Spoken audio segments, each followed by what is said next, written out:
This year, 2023, marks 120 years of Vauxhall. I still remember the Mark IV Astra, which I really loved, and then the Mark V, which adds the VXR version, which as a first-time driver, when I first passed my test, I really wanted one, but insurance said no. But anyway, 120 years, we have a grown-up looking car. It looks fantastic. It's modern in design, and I like the badge as well. To simplify things, if you're looking to get one, Vauxhall has made it very easy to choose. We have three options. So we have the design, the GS, and the ultimate version. And this in the cobalt blue here is the ultimate version, which comes with a lot of intelligent stuff that we'll talk about when we take it on the road and when we take a tour of the infotainment system on the inside.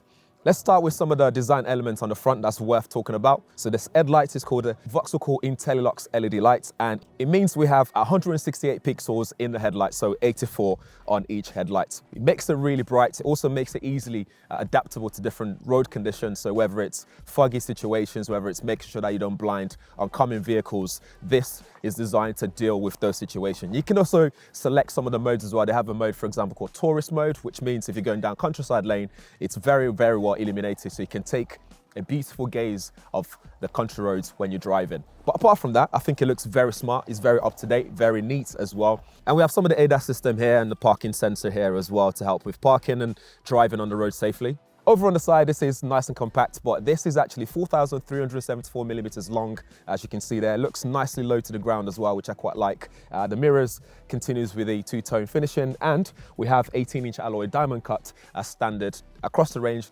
It doesn't matter if you go for the design, the GS, or the ultimate, that's all you get.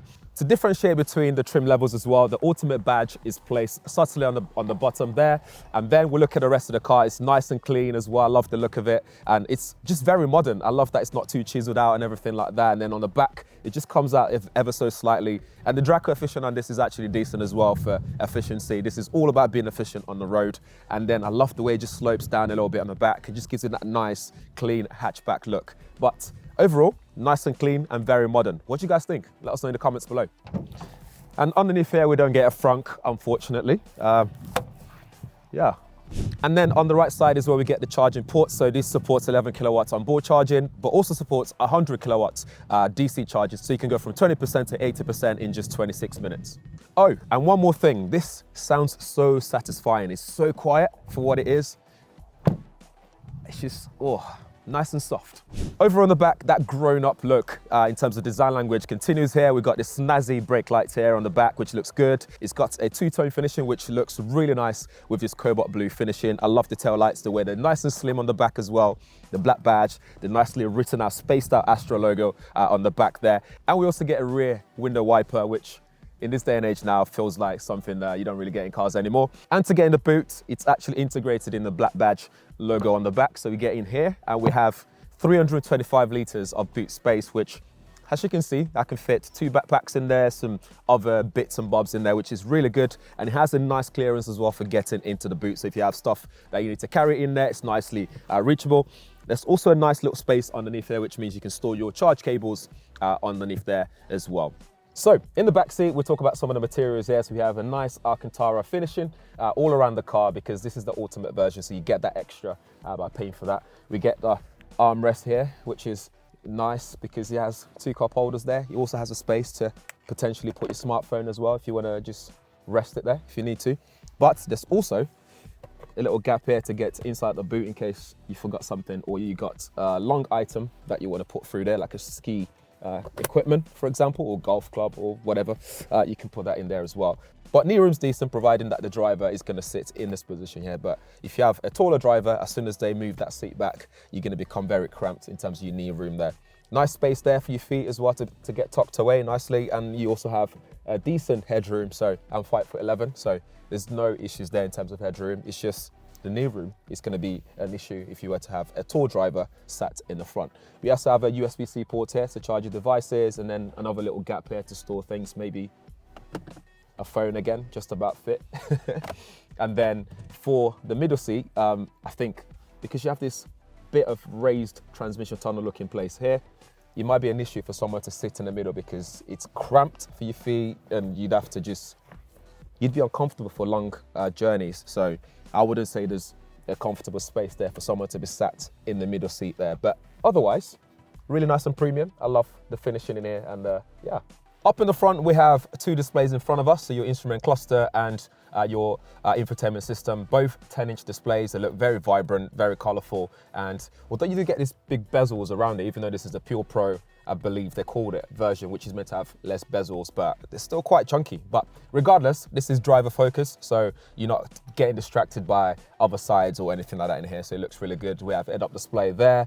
Again, Alcantara finishing all around here. The steering wheel has slightly bit of a flat bottom, but not fully flat, but you can control this manually, just doing that, pull it forwards, in and out, until you get comfortable and you have it where you want to have it.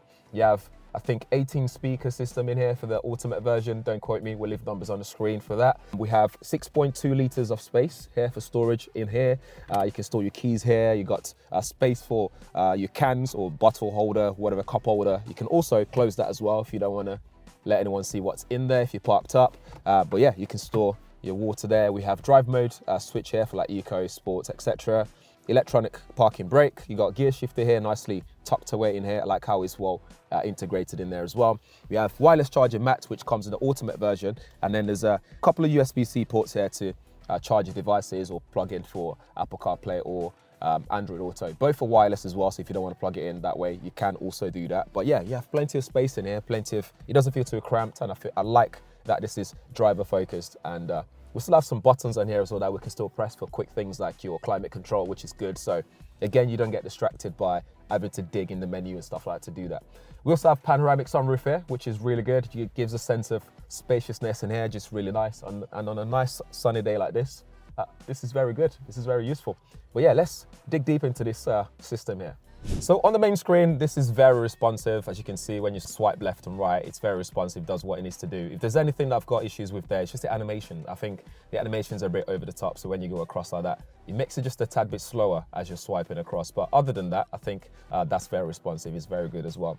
You can also modify this and customize it for different things. So if you want to change the widgets and stuff like that, you can do so in settings. So if we go to settings here, we can see some of the options available. So you can do display customization. You can customize the touchscreen that we have in front of us. You can see there you got different widgets, different pages, so you can modify them, customize them the way you want them to be. Same for the instrument cluster as well. So the information that you see on there, again, you can modify it so it makes it easier and just customize to your taste and your needs. You also have interior colors and animations and all this kind of stuff that you can change. If we go all the way to vehicle settings, we have things like vehicle lighting. So this is the adaptive lighting system, which you can customize and switch on and off as you wish to do so. This has a lot of safety equipment here as well. So if we press the car button here, or again, go into the system, we can see those. So if we go to all the functions, we see everything, including the panoramic camera, which allows you to see all around the car, as you can see there. So it's really nice. And visually looks really good as well. I think it's nice and responsive. You can check your surroundings, helps with parking and all that stuff. And then if we scroll down, we have things like close, obstacle detection, rear cross traffic alert. We have lane keep assist, drive assist 2.0, automatic braking system, traction control, speed limit recognition, traffic sign recognition, driver alert system as well. So a bunch of stuff here that's very useful for when you're driving and staying safe. So as far as infotainment systems go, I think this is very good. It's got everything you need. It's not overwhelming, and you know the size is okay. I'm not a big fan of the bezels, but it is what it is. But yeah, it works really well. So how does this feel to drive on the road? Well, let's get some numbers out the way first. We have 156 PS, 270 Newton meters of torque. It would do 0 to 60 in around 9 seconds, and a top speed of 105 miles per hour, which isn't too shabby at all. When it comes to things like performance, the battery itself, so we have a new gen 54 kilowatt hour battery that's bolted onto the chassis, integrated into the chassis rather, which adds to the level of stiffness in the car.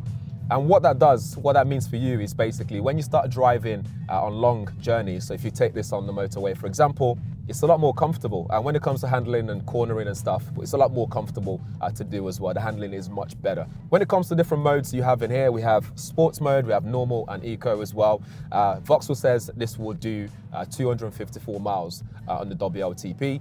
And that's in normal mode tested as well. So it's not even having to go into eco to get that level of range, which is decent, I think. I think you get around 4 miles per kilowatt hour in this roundabout, which isn't too bad. It means it's nicely done when it comes to efficiency. So this is good in terms of range, good balance of power as well. And the steering itself just feels nicely weighted. It's not too soft, not too stiff.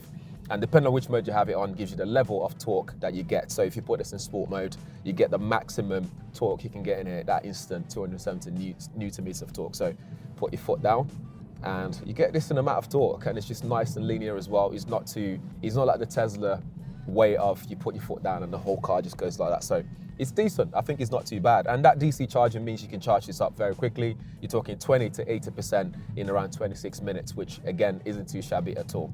So I think all round, Vauxhall have created a car that is for the masses. In terms of this starts from around £37,000, roundabout, just over for the base level, and you can go up to around £40,000 or so when you go for the ultimate version. We'll leave the accurate number on the screen so you can see the pricing and stuff like that. So it depends on what you want in terms of range, the design that you want, and all that stuff. That's going to determine which trim level you go for. But I think all round, handling is great in the car. I think it fills you with confidence when you're driving. There's not a lot of body roll, surprisingly, in here. I was expecting a bit more body roll in here, but yeah, I think they've done a good job with the rigidity of the chassis. And also, it's in terms of the road noise, it's not too much as well. I don't know if you guys can hear it through the microphone right now. I think the road noise is decent in terms of wind noise as well. It's actually really windy outside right now. And the screens that they're using here, they actually, they've got some level of soundproofing in them as well. So that way it keeps the noise in. And then the tires are designed specifically for this car. So not only does it support things like your efficiency for the range, but also it adds to that level of noise that you get. So you get barely any road noise driving around in this, which is really good. That's nothing that's more annoying than driving an electric car that's noisy. It's a quiet car anyway, so it should be nice and silent and just peaceful inside of the car when you're driving it. But yeah, overall experience, just driving this around for the last hour or so, I think we've done well in terms of the handling, the efficiency, and also just generally, it's a great looking car, especially in this cobalt blue version as well. So it looks great. But let me know what you think in the comments below. I forgot to mention head-up display looks great as well. It looks fantastic in terms of visibility. You can adjust the brightness level and where it is on the screen as well. But yeah, really good. Let me know if you have any questions in the comments below. And yeah, thanks for watching. We'll catch you guys in the next one.